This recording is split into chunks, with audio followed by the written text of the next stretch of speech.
Welcome to the Creepin' It Real Show, your one-stop shop for weird news, movie reviews, otherworldly, and paranormal shenanigans.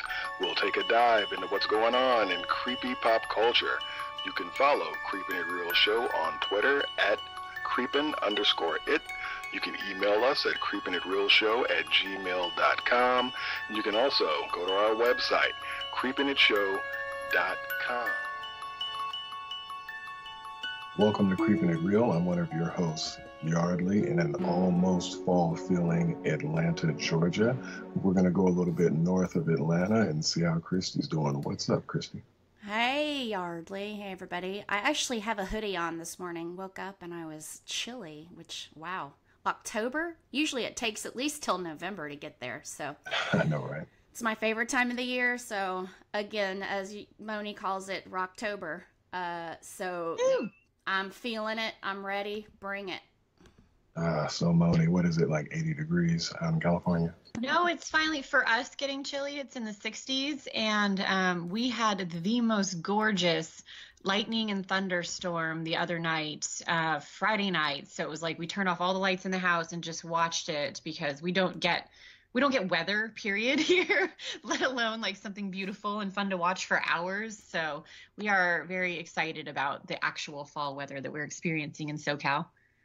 Okay, well, that's what's up. I don't think that anybody should ever, complain when, you consider it super chilly in the 60s, but nice. Yeah, no, definitely not. That's what we pay for in California, but it is nice that it's not 95. It's 65 is definitely better than that in October. So okay, well, that's what's up. You know what? I want to take a little time to kind of talk about, the fans of the Creepin' It Real Show.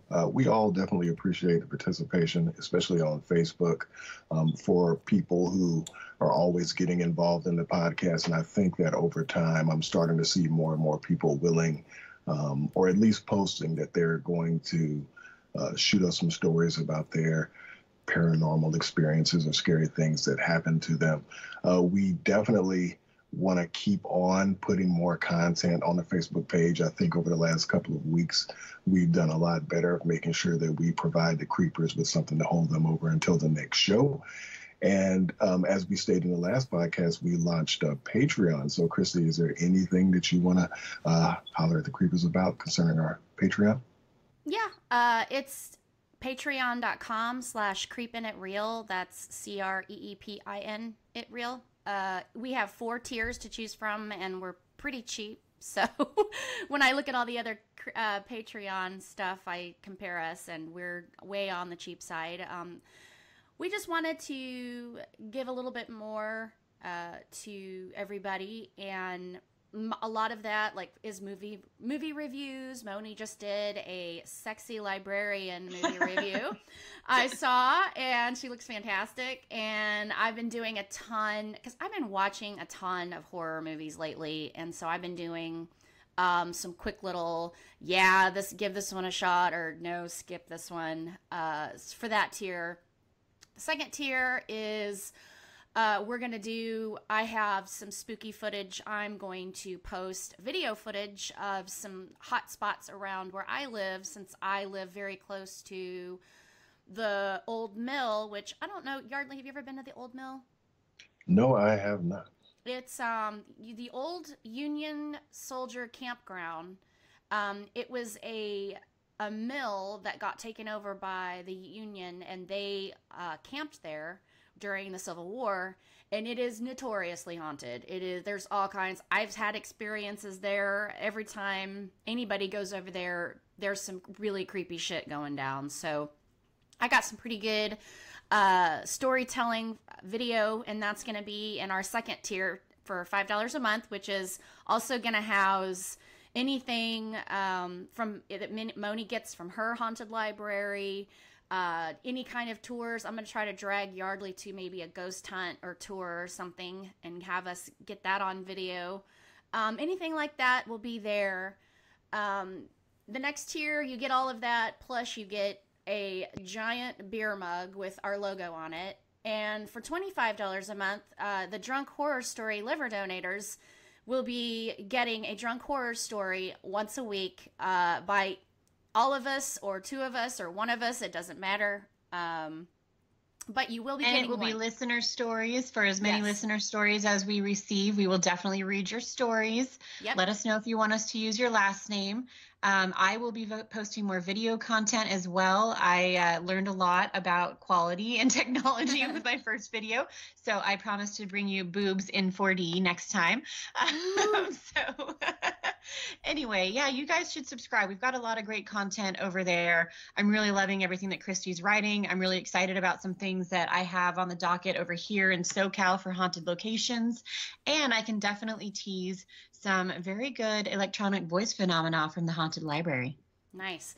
Also, we have a goal we've set for $500. If we can reach it by my trip with Moni in November, we will create a drunk horror story for the ages while we're together, and that will be a video, and we'll actually probably put it on all the tiers from 2 up. Yes.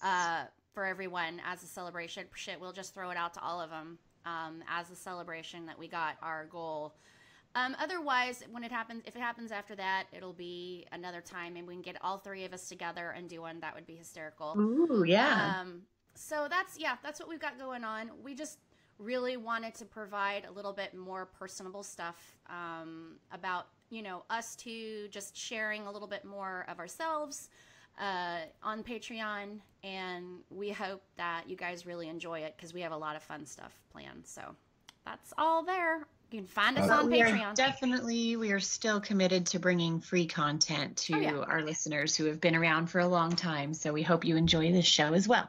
Yeah, our show is free, so that's what we've done this for over a year now. Happy anniversary, guys. And we are making numbers I never dreamed in a million years we'd be making in just a year. So we're very endlessly thankful and joyful about that. And I love watching the little graph go up, and our percentages go up. It's just a thrill to watch. Somebody who does social media for a living, it's awesome to see, and we're really appreciative of it. So thank you guys. Yeah, it's definitely a lot of fun. And one of the cool new features on Facebook that they allow you to do if you manage a page is there used to be, you used to only be able to pin one thing at a time at the top of the page. And I think that you have the option to pin more than one thing. So I think what we'll do is we'll constantly have our Patreon information pinned to the top, but also things that we kind of want to highlight, like other free content, we can also pin that up there as well. So once again, thanks everybody for their participation. And I think we should dive into some weird news. I'm going to go ahead and go first. But we know that, the Halloween movie, which I think all 3 of us are pretty excited to see, right? Yes, we're going to see it next week, right? Yeah. For this show? Absolutely. And one of the cool things, the numbers for it are tracking pretty well. And I've read some reviews, and the reviews actually seem to be better than I thought they would be. Now, I don't go to IGN for my, movie news, but I do go on their website because, I'm in the games a little bit. And one of their reviewers gave it a 9 out of 10. And I'm like, I don't, I know this is their opinion on it, but for me, in my experiences, looking at horror movies, even the horror movies that we consider to be really good, usually like a 7, they float around that area. I don't necessarily see a lot that are up there in 8s, 9s, or I've never seen a 10 for a horror movie.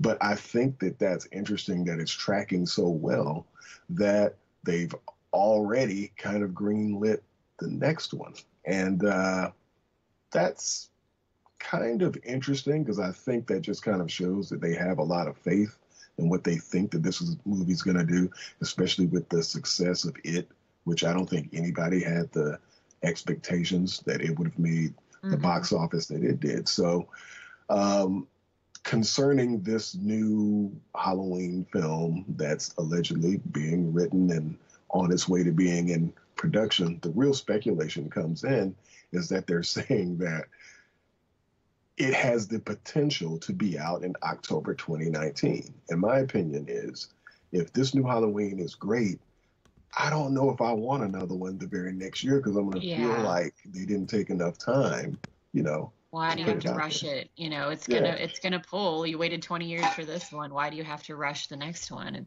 that's crazy. And I see Danny McBride and David Gordon Green probably won't be involved. I mean, because they had said this one was supposed to be the last one, and it's like if this one is as good as it's being billed as, or even if it's not, it's like you're still crapping all over it by being like, this is supposed to be the last one, but oh, we made money. So I mean, it's really obvious and garish way to just get more funds. Mm-hmm. Yeah. Yeah. So, I mean, for me, I really do want it to be a decent movie.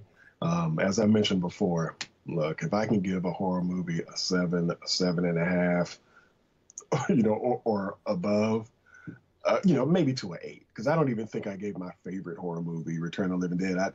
Did I even give it a 9? Did I give it like an 8.5 or something like that? But Yeah, I think it was 8.5.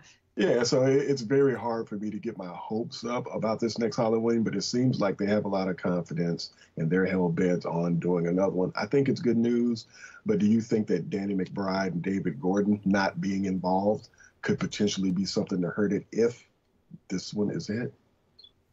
I do, because I think every time you transfer um, involvement from the people that have had their hands on it, it just seems to go downhill after that. You know, like if the original, if these people don't want to have anything to do with it, why? They're just, for me, as a warning sign that it's probably not going to be as good. In my opinion, that's just how I've kind of seen things take a dive when they keep transferring. I mean, not, this is completely off, but look at like what do you call it? The frickin' werewolf movies from the book. Um, American Werewolf in London? no, the cheesy, sparkly ones. Oh, Twilight. Twilight. Thank you. For some reason, I was like Breaking Bad. No, Like what is that called? werewolf? Sparkly. Sparkly werewolves and vampires. Every single movie had a different director, and it just got worse and worse and worse. And I was like, oh, couldn't he? I thought the books were bad. Shit, the TV movie or the movie was even worse. And it just seemed like every movie or every piece changed hands, and it was a mess. So It was a mess. this, and there are so many other examples, but for some reason that one was the top of my head. Seems like when those things start happening with movies that have several pieces and parts, or different. My brain is dead this morning. I think I drank. Yes. Yeah, I think I drank too much. But anyway, probably don't 11 have to a.m. think. No, I mean the whole weekend. Like my brain okay. is now mush because I've gone to concerts all weekend and Gotcha. had crazy nights, and I'm just like, I don't know my name right now, so excuse me.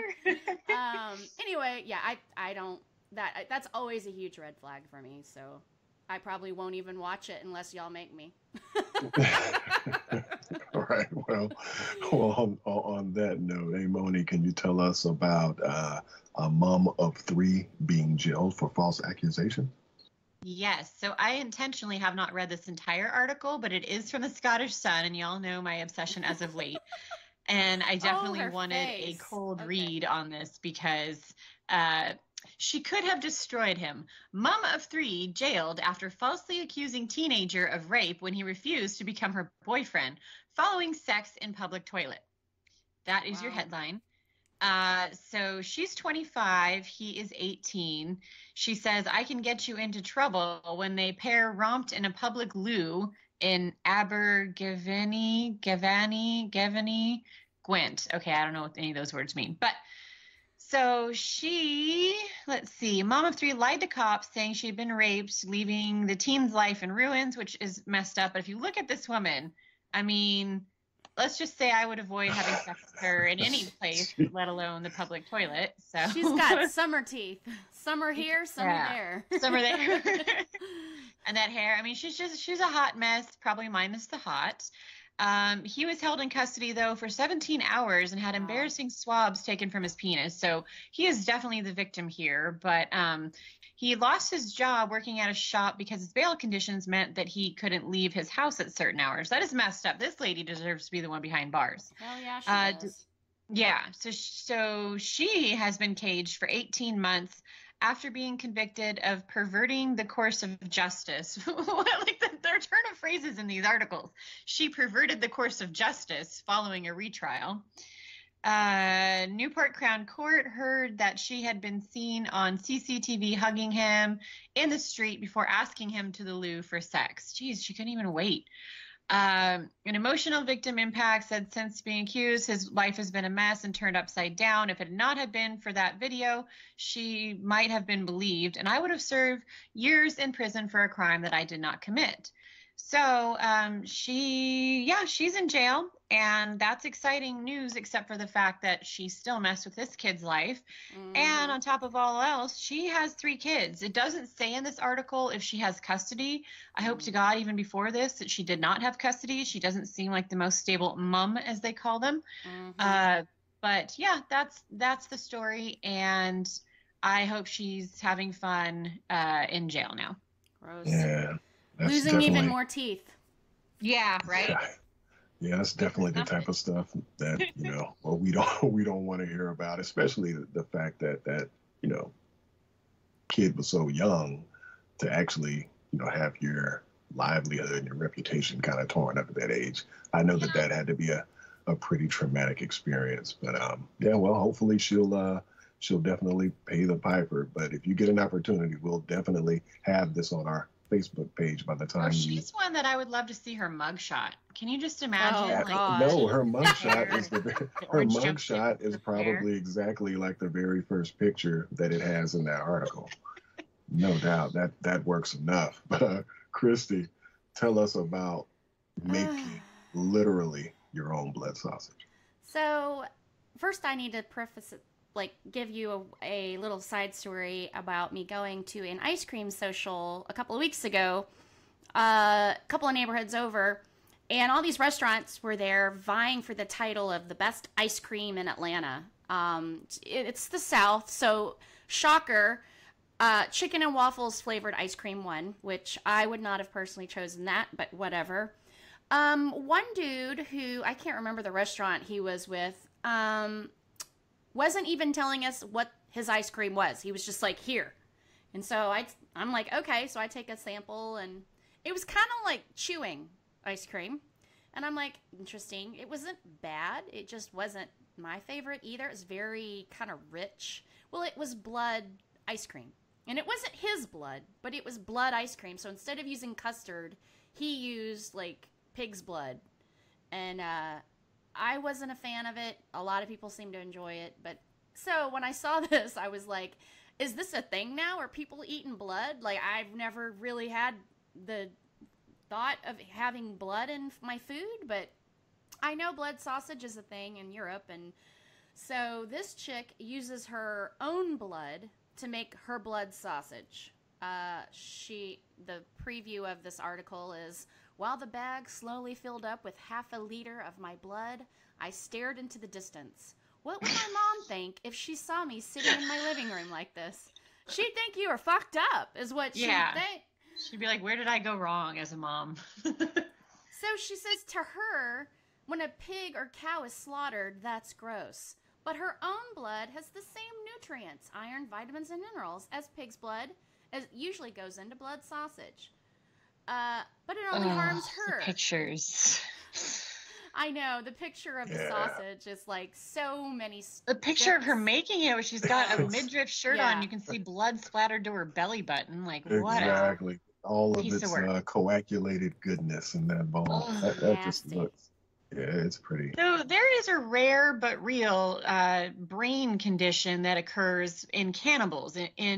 In cultures that practice cannibalism, there's a very it's a brain cancer or some kind of brain disease that occurs, and that's with eating other people. I can't even imagine what kind of things you may or may not, because it is your own blood, be opening yourself up to disease-wise or illness-wise if you're drinking your own blood. Come on, at least drink the blood of younger women if you want to stay youthful. Do something like that. Why are you drinking your own? It's so weird. Be an Elizabeth Bathory. Come on now. That's right.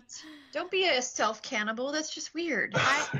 I mean, all I can think about is Raw, that movie we watched, and I am tempting those fates. If I've got some sort of family cannibal thing, I'll just leave it untapped. Thank you. No, that's disgusting. I don't know what she's thinking, but I would not want to go to a restaurant that she opens. Let's just say that. No. Well, and well, it's on Munchies, and Munchies has a lot of great content. I wonder if they have maybe like video of her doing this on their YouTube page, because they definitely have a lot of great content. Maybe this might be a little bit over the line, because I think Munchies teams up with Vice, so they have a lot of edgy content. So maybe I'll try to see if there's some video of potentially this lady making this blood sausage. But have fun with that. yeah. Well, y'all want to go ahead and dive into the review of Hellraiser? Let's do it. Hell yeah, I do. All right. All right. Well, we're going to do a spoiler review of 1987's Hellraiser. As I was mentioning earlier when we were talking about scoring for horror movies, the good ones seem to be around the 7 out of 10 range.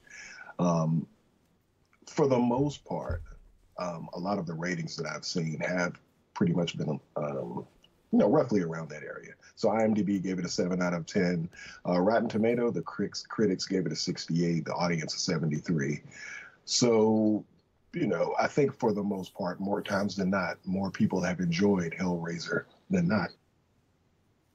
So Hellraiser stars Claire Higgins. She was in Downton Abbey, The Golden Compass, Shameless, and Ready Player One. Ashley Lawrence plays the character of Kristi Cotton. Andrew Robinson, who is known from The Twilight Zone, Matlock, the Pumpkinhead movies, and Star Trek Deep Space Nine. And Oliver Smith, who plays the sticky, ooey gooey monster Frank in Hellraiser. Now, yesterday when I mentioned that we were going to do Hellraiser, Kristi, you had mentioned, one of you, or maybe both of you, said that the next two were pretty garbage. Yes. In the series. I don't remember anything about the second one. I know I saw it, but I don't really remember it, so that's probably a sign. Yeah, and the second one isn't awful, but it's definitely not as good as the first. And then the rest of them, I think there's like 4 or 5 of them. They're just really? Oh yeah, there's a ton of them. It's ridiculous. I mean, they get no. There's crazy. More. There's more than that, and they just get, again, per our last conversation about, as you go down the chain of these, it just gets ridiculous. Yeah, There's one from 2015 that has Pinhead in it, but has no real relation to the original plot. I've heard it's more of like a whodunit, like a mystery, detective mystery, more than it is a Hellraiser film. So a whodunit with Pinhead. Yeah. He's here to judge who done it, man. Well, all right. Well, okay. Well, in Morocco, Frank Cotton, he buys a puzzle box from a dealer. In a bare attic, when Frank solves the puzzle, some hook chains rip him apart, which pretty much from the beginning of this movie lets you know that you're really in for something. Yeah. So later, the room is filled with swinging chains and covered with the remnants of his body. A black-robed figure picks up the box and returns it to its original state, restoring the room back to normal.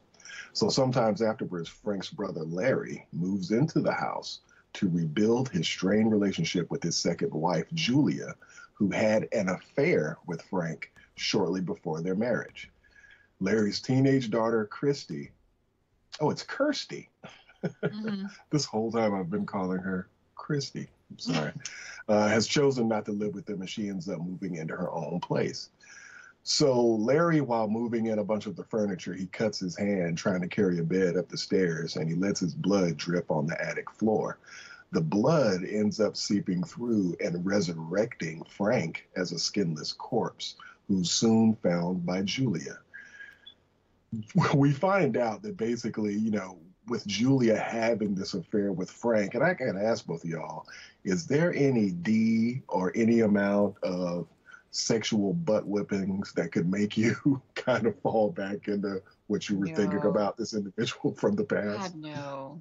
That is and how do you, I mean, I hate to be sexist, but men talk about not being able to look at women the same way after they've had babies. How are you able to look at this man the same way after seeing him as a skinless corpse? Like, she is so turned on by him, and it's like, oh, and I wanted to mention some trivia that's kind of related to this. So originally, this was based on the short story, I mentioned it last week, called The Hellbound Heart by Clive Barker, and they thought it sounded too much, the studio thought it sounded like a romance novel, so they said, what should we change it to? Barker said sadomasochist from beyond the grave, and they rejected that because it was too sexual. So he asked the production team what their suggestions would be, and a 60-year-old female crew member wanted to call it What a Woman Will Do for a Good Fuck. So I mean, if this was Robert Downey Jr., I possibly might be able to look over the not having any skin or muscles. So yeah.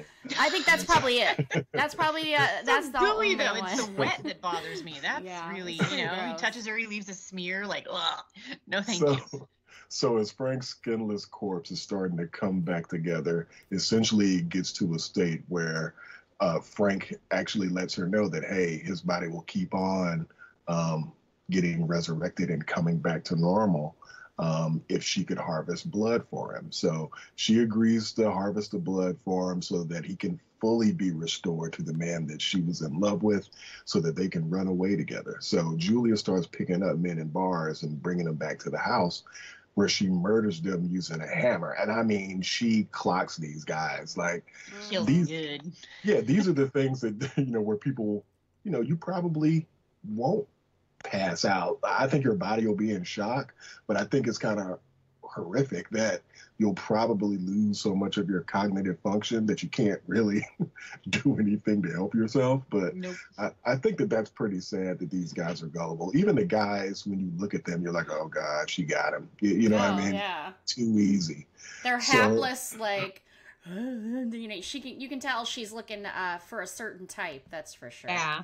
And can you imagine? Okay. Can you imagine this movie played out in today's Tinder and all this shit? She'd be having them in the truckloads, be lined up at the door, going like sheep to the slaughter. Yeah. Swipe left, swipe left. So these guys, after getting mollywopped, Frank ends up consuming their blood to regenerate his body. Now, going back to 1987. And any horror movies that I've seen growing up, there are going to be certain things that always stick with you as memorable, no matter what movie that you've watched. For me, in Friday the 13th, when Jason comes out of Crystal Lake with the mask off, I'm always going to remember that. Mm-hmm. Poltergeist, when the house folds up, along with that clown that was under the bed, I'm always going to remember that. Charlie's head from Hereditary, I'm always going to remember that. So for me, this scene where the body is, coming together, that's one of those things I'm always going to remember, especially in 1987 when effects were nowhere near as good now. But I think from a practical effects standpoint, I think that there's still some of the best effects, even compared to some of the ones that are going on now. Yeah, I can agree with that. Yeah, so Frank explains to Julia that he'd exhausted all of his sensory experiences, and that was the reason why he sought out the puzzle box, with the promise that it would open up a portal to a realm of whole new carnal pleasures for him. So he's a super freak, and he just wanted to take this really to the next level. So when you solve the box, the Cenobites, they came to subject him to the extremes of sadomasochism. So for those who don't know what sadomasochism is, it's the giving or receiving of pleasure from acts involving the receipt or infliction of pain or humiliation. Practitioners of sadomasochism may seek sexual gratification from their acts, while the terms sadist and masochist refer respectively to one who enjoys giving or receiving pain. Practitioners of sadomasochism may switch between activity and passivity. So that's what, for the most part, I think got Julia, because I don't think that Larry was the type of person to give her those types of sexual experiences. That's why I think that she fell for his brother. Do y'all think that that's mostly why?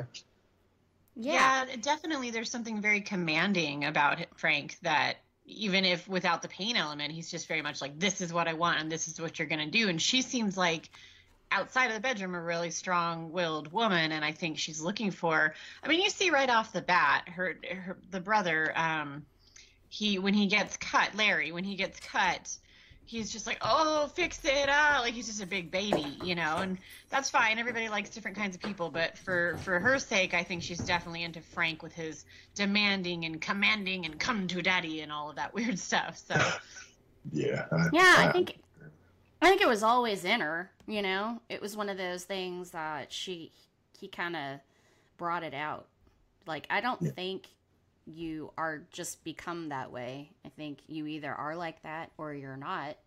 And every time I look at her, and I mean, I could just be being a raging bitch here, but I don't find her in the least bit sexy or attractive, like, at all. And watching this movie, she's walking around in, like, negligees, and I'm just like, like, gross. Yeah. No, thank you. Now, Kristi, Larry's daughter, ends up spying on Julia. Well, not necessarily spying. She kind of sees her bringing men back to the house, believing her to have an affair. So she follows her to the attic, and she's interrupted by Frank's latest feeding. Now, it's funny because when Frank sees his niece, he's just like, hey, it's me, Uncle Frank. Don't be scared. It's like, are you kidding me? Like, seriously, like, are you? Your sex magic does not work on me, relative. Exactly. I'm not even in the room long enough for you to even finish saying that you're Uncle Frank. Exactly. Yeah, no. Exactly. I agree. Like, oh, it's you. Oh, but you don't have skin. Well, oh well. Yeah. Good to see you. Give me a hug. and since she's got the audacity to be freaked out by this, Frank essentially gives up trying to convince her, and he ends up attacking her. So Kristi throws the puzzle box out the window, creating a needed distraction that allows her to escape. She retrieves the box and flees, but she ends up collapsing. So she wakes up in the hospital. She ends up, naturally, you're going through all of this and you're going to play with the box. I mean, of course, you're traumatized from seeing your skinless uncle and all of this stuff's going on. So you're going to play with the one box that potentially could have, did all of that to him. So she ends up solving the box, and she summons the Cenobites. And there's a monster who's called the Engineer, which Kristi narrowly escapes from. The Cenobites' leader, Pinhead, explains that although they've been perceived as both angels and demons, they're just explorers from another dimension seeking carnal experiences, and they can't differentiate between pain and pleasure. So although they attempt to force Kristi, Kristi, you're just locked in my head. In their attempt to force Kristi to return to their realm with them, she informs Pinhead that Frank had escaped their realm. The Cenobites are kind of outraged for that and need proof, so they agree to take Frank back. In exchange, they'll consider. Now, they don't totally agree to it. They just say, we'll consider giving Kristi her freedom. So the catch is that Frank needs to confess, and they need to hear it. So Kristi returns home, where Frank has already killed Larry and taken his identity by stealing his skin. Julia shows her what is purported to be Frank's flayed corpse in the attic, locking the door behind her. The Cenobites show up. They're not fooled by the deception, and they demand the man who did this. Kristi tries to escape. She's held by Julia and Frank. Frank ends up revealing his true identity to Kristi. And when his sexual advances are rejected, he decides to kill her to complete the rejuvenation. He accidentally stabs Julia, trying to stab his niece. He just so poo-poos off killing this woman who did all of this stuff to bring him back. It was actually kind of sad, but he drinks her blood without remorse. He chases Kristi to the attic. And then as he's about to kill her, the Cenobites appear after they heard him make that confession. And since they're sure that he is who he says he is, they ensnare him in the world-famous hooks that you've seen that have become pretty iconic when it comes to this series. They essentially tear him to pieces after he says Jesus wept. Why would he say that? I have no clue, but it was very effective when he was chained up. Ultimately, they tried to abduct Kristi anyway. So, ripping the puzzle box from her dead hands, Kristi banishes the Cenobites by reversing the motions needed to open the puzzle box. Doing it backwards is an interesting concept of trying to figure it out. I don't know how you could do that under duress, but she did it. Her boyfriend shows up. They help her escape, and the house collapses. You know, during their escape, I don't even know if it has a name, that one monster that had the arms and the big head. You know what I mean? The one that was chasing them through that hallway. Yeah. That was a pretty freaky monster, and pretty good practical effects on his part. I thought it was pretty effective because they shot the scene in a very claustrophobic way, where, you know, and it was just steadily getting closer, and kind of like your dreams when you're falling and you wake up before you hit the ground. Of course, she manages to squirt out the other end to safety. But essentially afterwards, Kristi ends up throwing the puzzle box into a burning pier. A vagrant that we saw earlier in the movie, he was eating a bunch of crickets, actually reappears at the end of the movie because he'd been stalking Kristi. He walks into the fire, retrieves the box, and transforms into a winged creature and flies away. So the box ends up in the hands of the merchant that we saw at the beginning of the movie, who sold it to Frank, offering it to another customer. I did absolutely no research on this. What the hell is the relevance of the monster dragon at the end of that?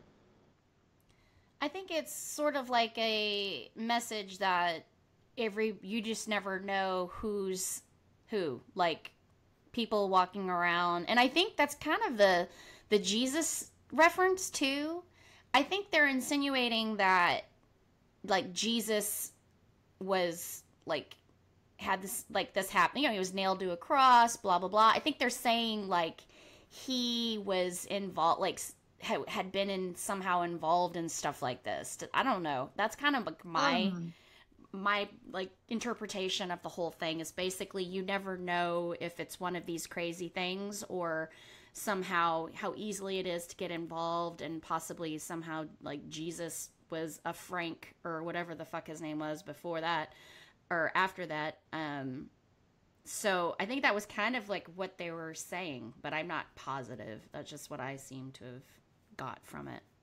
Reading up a little on the Jesus wept thing, and I'm not a religious person, so forgive me for those of you who are and might have more insight, but basically what it looks like is God really grieves when sin occurs, because he doesn't want his children to behave that way. And so when Jesus is out like taking care of sin, he might weep because of the pain that his father feels over what their children have basically done. So I think that definitely Frank did some fucked up stuff that would definitely not make God or Jesus very happy. And though he was getting his punishment basically by being recaptured, torn apart, and brought back to hell, definitely that's not what Jesus or God wants for their children, and so they weep.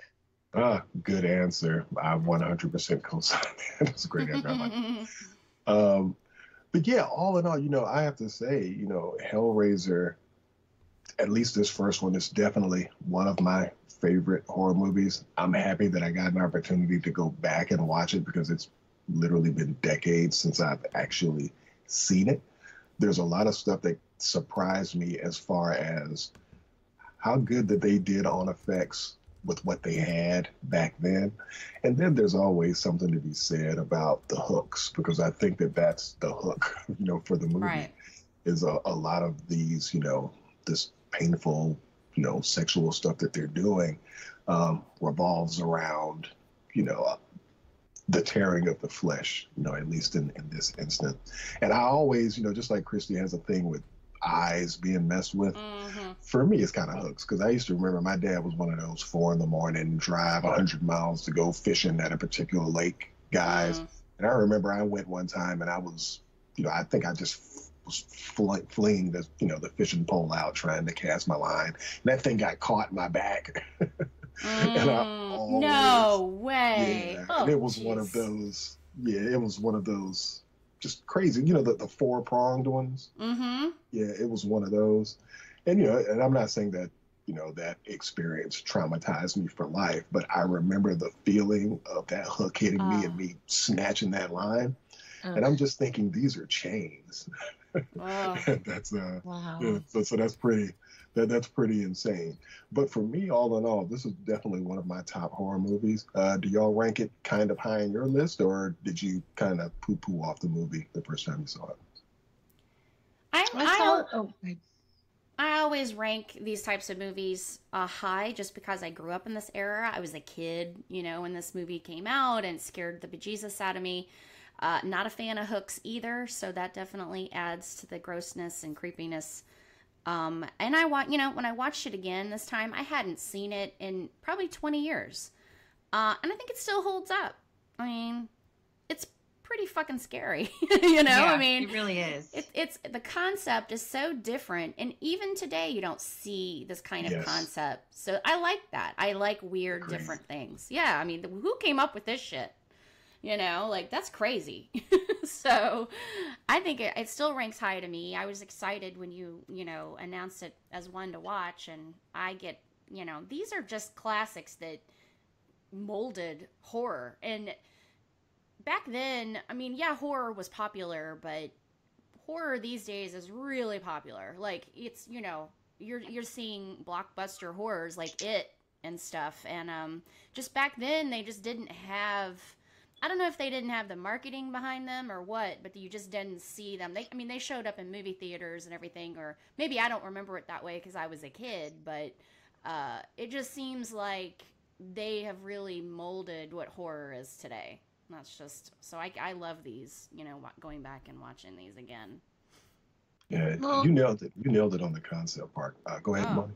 Oh, I'm sorry. I just wanted to say too, like, to me, this movie, obviously the visceral horror that we see with, Gooey Frank coming after everybody and drinking blood and all these things, but there's so much deeper horror in this story, and I think that's what I really love about Clive Barker. Anything that he's kind of behind, if it's done well enough, is just the aspects of, I mean, you have so many damaged people here. You have Frank, who is willing to do whatever it takes to seek the next sexual adventure. Julia, who is so desperate for Frank and for this kind of thing that she's willing, despite the fact that he dumped her, quite frankly, before the start of this little chapter in their lives. He left her flat, and she ended up kind of like marrying his brother, consolation prize, it seemed like. I mean, there's so many vulnerabilities that the people that she brings home are vulnerable because, yes, they want to have sex with her, but, they also seem very lonely, and they're willing to come home with a complete stranger just to have someone to be with. I mean, there's so many things, the elements of sin and the elements of pleasure and pain, and where does that start and stop? If you really think about some aspects of this film, it's actually a little bit deeper, and yet so visceral and so scary. And I agree with you guys. The practical effects, obviously, like the hooks pulling apart, they did such a good job. Can you imagine working on the set of this movie and having to put all the goo onto the chains and get it ready for this scene? It's so gross. And then cleaning up after the big explosion happens. I definitely could have done without, and that's just sort of over time from the 80s, but the effects where they would have like the box would have the blue like lightning come out of it. We could have probably done without things like that, and still known that it was a scary box without but God, this gift that Yardley has up of one of the Cenobites with its fingers in Kristi's mouth, and like all the come to daddy stuff, like there's so many chilling just little snippets that if you really look at it, it's like, this movie is scary as shit, whether it's held up or not. It is a scary movie. Well, I find Chatterbox, that gif of him with the fingers in her mouth, I find that kind of erotic a little bit. Ooh. Yeah. and I'm sure that's intended to be, but it's absolutely. But as a concept as a whole, I thought that this is a great concept because just having beings going to different dimensions, trying to see what kind of pleasures that they can have, and the fact that they've done that so many times, just think about it, it's like infinite possibilities or whatever, different dimensions. So clearly by this point that we meet them, they're just like, I think the only next step would probably be for them to just rip themselves apart. You know what I mean? It's interesting. Well, back when this movie was made, we didn't have special effects. And so when you have a movie that really freaks you out, like this one, or to me, Poltergeist stands the test of time, because they, like you said, you are relied on very rudimentary special effects, and they just, you don't do that anymore. Now it's heavily, done with special effects unless you're like an indie, which is why I love watching indie horror these days. So when you get a movie that freaks you out this much with, very small amounts of special effects as far as computer, of course there's special effects like, the props and everything. It's a good movie. That's when this is a good one. Yeah. But also it's the resources for the movie, because just think, I mean, if Lucasfilm, Industrial Light and Magic, if they would have been on this project, it would have been even better than what we got. So I think that resources have a lot to do, because they did a lot with what they had, but horror movies don't necessarily tend to get the budgets of other things that are not going to have this content. Right. And that's why it was such a, surprise. And granted, I don't even think it was so over the top to where, I mean, I'm surprised it made as much as it did. But like, if you go back and you rewatch it, it's definitely wasn't something that would have hurt their box office, because it was PG-13, if I'm not mistaken. I think so. Wasn't it? Yeah. So even though it was kind of over the top in comparison to the earlier ones, I don't think that it was so over the top that they don't really feel like they couldn't not invest, a lot of money in it. So anyway. It was rated R. Oh, it was R. Was it? Yeah. Yep. I just looked it up. Okay. Well, that's what made it more of a phenomenon than the fact that rated R horror movies tend to not make that much money. So bravo. And that's the thing. Like, I think that's something that's changing now. Is I think people, they're becoming more mainstream. More people are getting excited about going to the movies, because movies are expensive. So unless you're gonna scare the shit out of me or do something like super like action-packed sci-fi, I'm not gonna spend the money to go. I'm not gonna go and watch a feel-good romantic movie or a comedy unless I'm just desperate and just want to go to the movies and there's nothing else to choose from. I'm only going to spend money to go, $40 for a ticket and popcorn, unless it's something that is in your face, scary, or so. I think that's why the movies these days are like, horror movies are making better at the box office, because if you're gonna go, you want to have your pants scared off you or some sort of wonderful special effects. I mean, to see it and pay for it on the big screen. So I think maybe Hellraiser, if it had been created and made in today's standards, would be a freaking phenomenon. Like the effects they could back it with, the budget would be different. I think it would be incredible. I don't know if I'd be excited about them remaking it, though, because it does kind of belong in its time now. I would go see it. I just don't know if it would be as successful as it was. Of course, people probably said that about it. Making a good sequel to the property, unfortunately, it's still owned by the same people who did the original films and did them so well, the original, but have continued on with this pattern that we mentioned in the beginning of these terrible films. My husband was saying that this is a franchise that would benefit so much if they would just sell or relinquish the rights, because, they being the original producers and owners, because someone else could make sequels, kind of like they've done, hopefully, with what we're about to see next week with Halloween, is actually made sequels that are worthy and just sort of pretend that the ones in between never happened. But unfortunately, they seem to have no idea how to find Pinhead and the Cenobites in, 2018. And so they just keep making these poorly done, low budget versions that nobody wants to see. And it's just like, if you would just sell it, like, give up and let somebody do something great with this material, not a remake of the original, but a good sequel, that would be awesome, But some of this stuff has to whether or not things do well or not. One, might be a little bit of luck of catching lightning at the bottle, you know, where the placement is and exactly what it is. Because things like the Halloween series or Child's Play or movies like that even if the movies end up not necessarily being connected or they have to retcon this, that, or another, or whatever, regardless of that, the fact that there's been so many of them, I think later on down the line, more people are like, hey, you know what, there's a million of those. I don't care if this is a new version. I don't want to go back because there's a million of them. When it came to it, all you had was that, you know, the 90s 3-hour, you know, the 3-episode TV series. And then you had this movie. So it wasn't necessarily something that people could get fatigued about. You know what I mean? And then the placement of that movie and word of mouth and reviews, you know, it kind of took off. Even though I know that some of the projections are a lot higher than earlier for Halloween, I would not be surprised if it came in massively under those projections.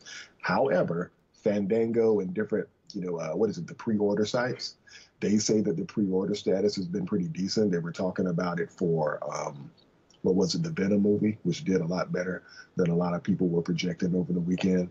I think that Halloween has an opportunity to do something well, even though this, you know, aren't they basically saying to erase all the other ones before the first one for this one? Okay. Oh, yeah, you've got to. See, if you have to do that, that's a perfect example of you've done this too many times.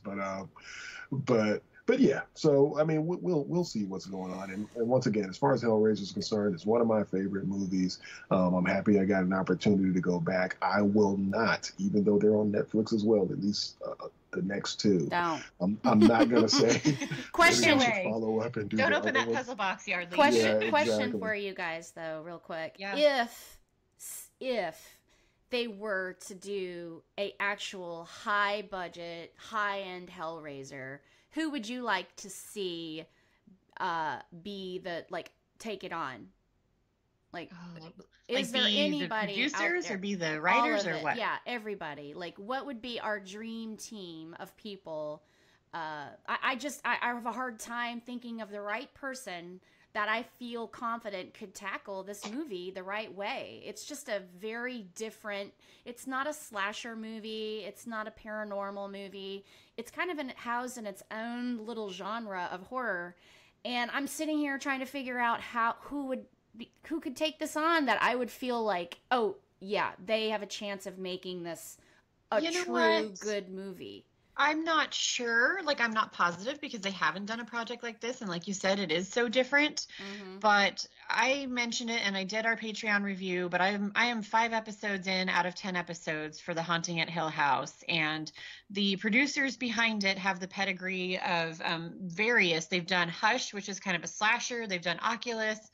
And I think that maybe I would love Clive Barker to have input too, to like make sure they match the tone of what his intention was with the novella. But I think maybe, just maybe, as a fresh in my mind producing team that has done things that I have loved, which Haunting of Hill House, if y'all are not watching that on Netflix, where are you? Because I have waited a long time for something that is both scary and like has characters that you give a crap about that, you know, they really go in depth with. But anyway, just because they're fresh in my mind, or maybe the people that did it, the new version, something like that, where, because, you know, it also incorporates a lot of different elements as far as it's paranormal, but also there's psychological elements. You have to have both of those things, I think, really for this film. So those would be my choices, but with Clive. Well, Andy Muschietti directed it. I'm not really tripping on the director part, but I would probably go more along the lines for somebody to write the screenplay. Yes. For it would be Cary Fukunaga. I would want him involved. He was involved in writing the screenplay for it along with Chase Palmer. I would like for him to at least do, just to make sure that the story is cohesive. And I get it. If you watch it, you know, people are like, oh, this is a plot hole from this, that, or the other. I think overall, the way that they told the story, I thought that it worked.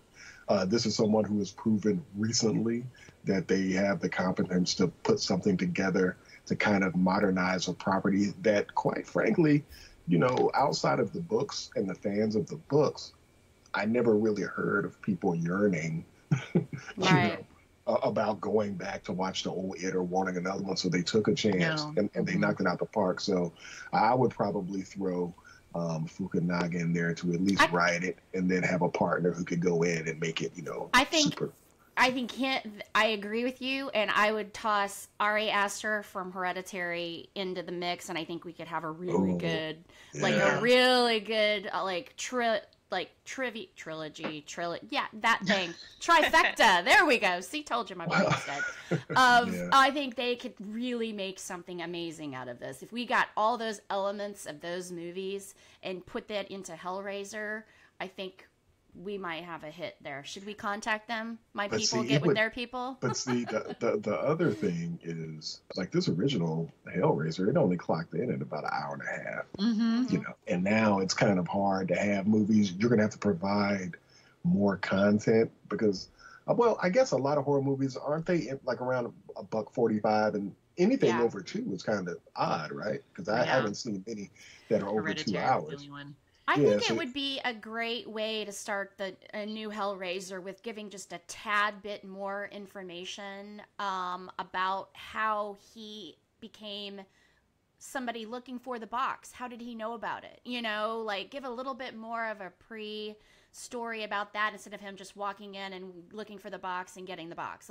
How do you even know about that? How do you know that exists? I think you could put in, a good 5 or 10 minute storyline right there to explain where he even learned about the box. Maybe, I don't know, but they did like some of that stuff was briefly done in exposition, but you're right, you might want to see, you really want to see that guy and all of his freaky exploits that led up how to fucked up is this guy? How in the world did he even learn this thing exists? That's kind true. of what I want to know. You do make a point. It has to be an interesting story to get to a point where this guy is going to get a box that's literally off the hook. You know what I mean? So, but rest to Frank and Larry and, everybody else. I really did enjoy rewatching this. And who is next? I think the next up the bat